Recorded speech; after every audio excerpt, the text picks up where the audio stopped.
एक मोठी बातमी आपण पाहतोय। चंद्रपूर, गोंदिया आणि गडचिरोलीला रेड अलर्ट देण्यात आलेला आहे।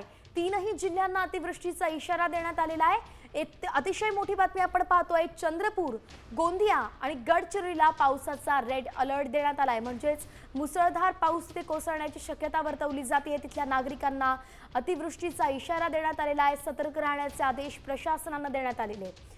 संपूर्ण राज्यात येते 2 ते 3 दिवस पावसाचा अलर्ट जारी करण्यात आलाय। अनेक जिल्ह्यांना वेगवेगळे अलर्ट देण्यात आलेत आणि अशात आता चंद्रपूरला देखील रेड अलर्ट आहे। चंद्रपूरसह गोंदिया आणि गडचिरोलीला सुद्धा रेड अलर्ट देण्यात आलेला आहे। पावसाचा जोर पुढचे काही दिवस वाढणार असल्याचं कळतंय।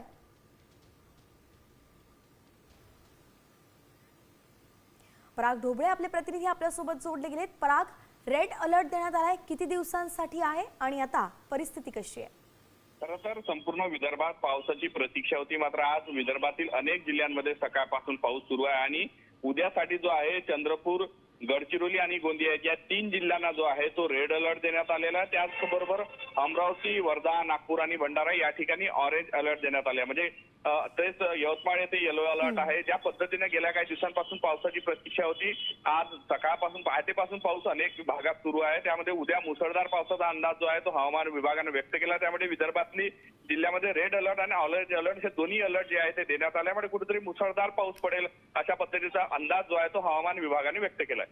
धन्यवाद पराग, अगदी सविस्तर अपडेट आपण दिली। एकंदरीत आपण पाहतोय की उद्यासाठी चंद्रपूर, गोंदिया आणि गडचिरोलीला रेड अलर्ट आहे। विदर्भात अखेर पावसाची एंट्री झाली आहे।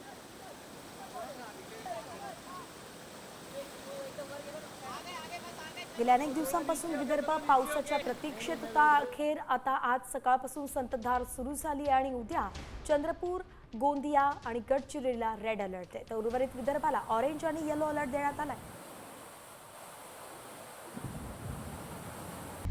आता isakal.com आहे देशातील नंबर 1 ची मराठी न्यूज वेबसाईट। प्रत्येक अपडेटसाठी isakal.com ला नक्की भेट द्या।